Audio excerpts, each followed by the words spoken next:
I have a question. A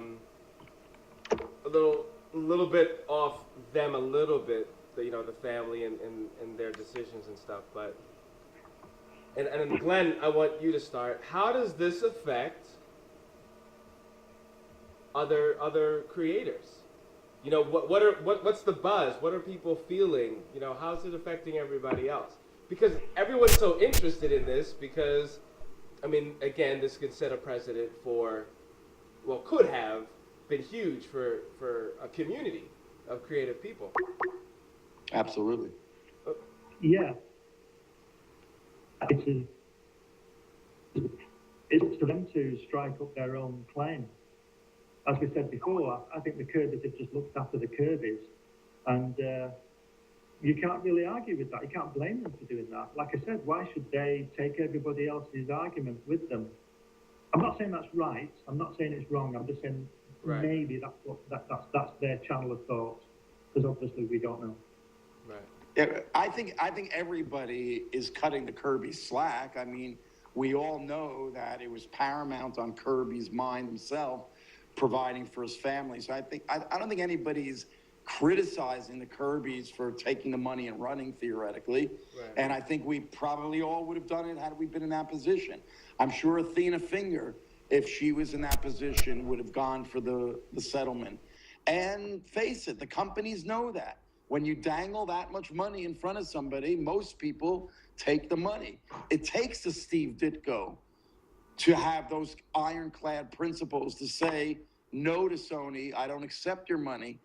Most people, bottom line, go for the greenbacks, and we can all understand that and sympathize with it. I think in the end, this was a total win-win for the companies because they don't open up the can of worms. They can afford a multi-million-dollar settlement because it's a pittance. So in the sense, I think they won. And the Kirbys won for themselves. The people that lost are the Bill Fingers and the Ditkos. Again, whether Ditko wanted it or not, it's the past creators, present creators. When guys work for DC and Marvel now, even under work for hire, they have clauses now where if they create something, they own it within work for hire. I don't know the exact details, but the bottom line is today's creators know too much, and so many of these cases have been, exposed that present creators are not affected. It really just affects the past creators of things. Like, Gene Colan drew Blade, so he's a co-creator of Blade as much as the writer Marv Wolfman, who wrote him. But, does Gene Colan's estate get any money that the Blade movies made? No. But this case might have affected that and given Colan's estate, monies. And I'm assuming everybody else that did creations way back when. I mean, imagine if they made a Metal Men movie now. You think Ross Andrews' family, they should get money because as the artist, he co-created the Metal Men. Yeah, Metal Men. But I guarantee you, if they made a Metal Men movie tomorrow, the Andrew estate wouldn't get a penny. But under this law, had it been heard by the Supreme Court, they probably would have been entitled to money from a Metal Men movie. So I think that's really what's sad or bittersweet, I should say, about this case. It's sweet for the Kirbys, but I think bitter for, like I said, the Athena Fingers and all the other past creators who did these things for the companies that are making billions of dollars now. That's why I'm upset that happened, because that's what I was thinking about the whole thing. In fact, they are making a Metal movie. It's in the works. Are they? Yeah. I did a whole article and stuff on that. Well, there you go. And there you go. But it's just, I don't know. I wonder what Jack would have said. I mean, didn't Jack, I forget the name of that writer, but he did something, Destroyer Duck, to help the Steve Gerber. Yeah. Steve Gerber. Thank you. Thank you. To do, to help him with his legal fees so he can get his rights. I mean, I don't think, I'm not a Kirby or whatever, but from what I've seen and read from what Jack, I don't think Jack would have been happy. I don't know. He seems like he was a fighter. He was always a fighter. He seems like he fought his whole life. I don't think, I don't know. Yeah, but he came out of the Depression. He was always concerned about making money to support his family. He didn't fight with Joe Simon because he was afraid he was going to lose his Marvel situation. He couldn't really go back to DC because of the situation there with the residual Jack Schiff situation.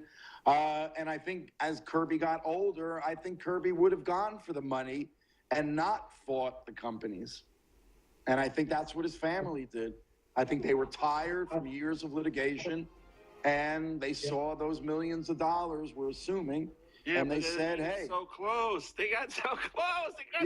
But again. When Marvel thought, no way. Come on, Marvel thought, no way. And once that got to the Supreme Court and people started saying those briefs in, you know, the mouth started leaving little. But Dean, would you have taken that chance? With millions of dollars dangled in front of you. I got you right there, Alan. I got hit by a truck. I was paralyzed for 7 weeks. I took that chance and went to appeal 3 times. 2 laws are in the books now because of my lawsuit. I lost, but my kids saw me fight.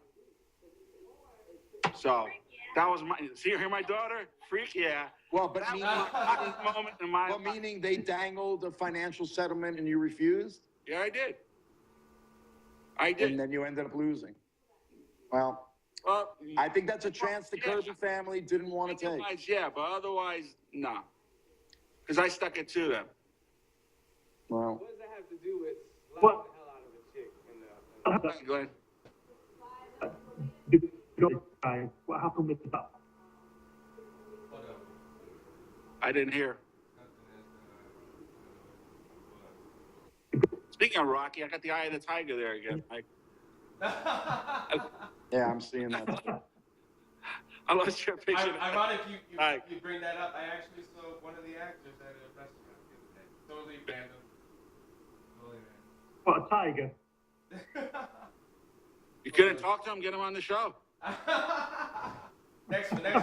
This show is too important. This is history. I mean, I love this stuff. I mean, I did communication law. Well, I think it's the beginning of something big. I mean, if it made it to the Supreme Court and people were all those briefs and all that, it's not the end. They got to clear this stuff up.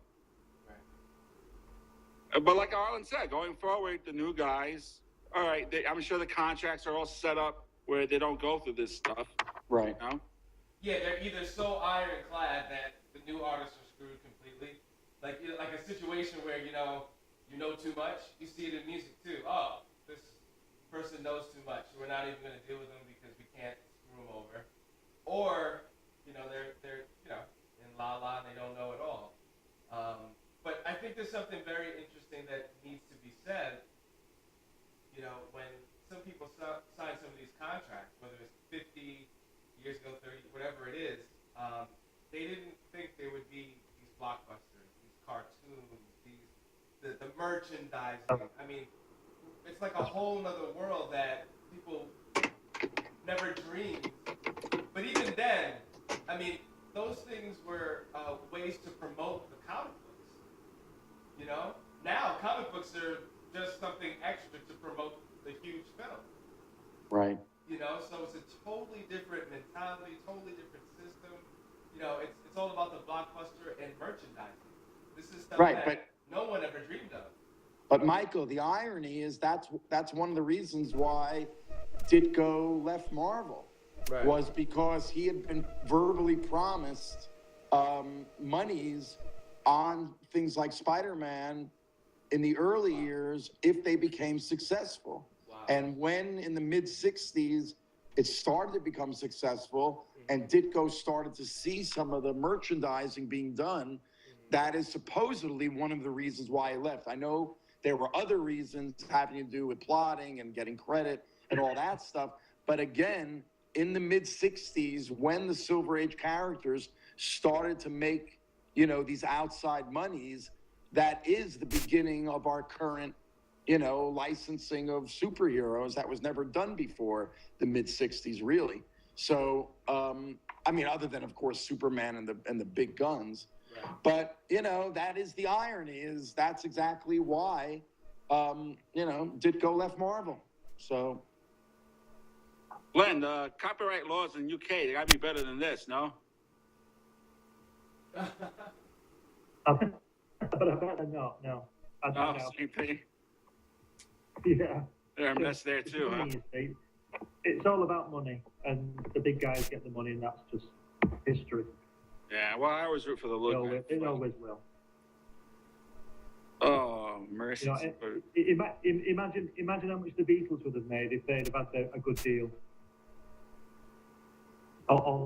They had a good deal. It was millions. Would have had hundreds of millions if they would have had the right. Right. You know.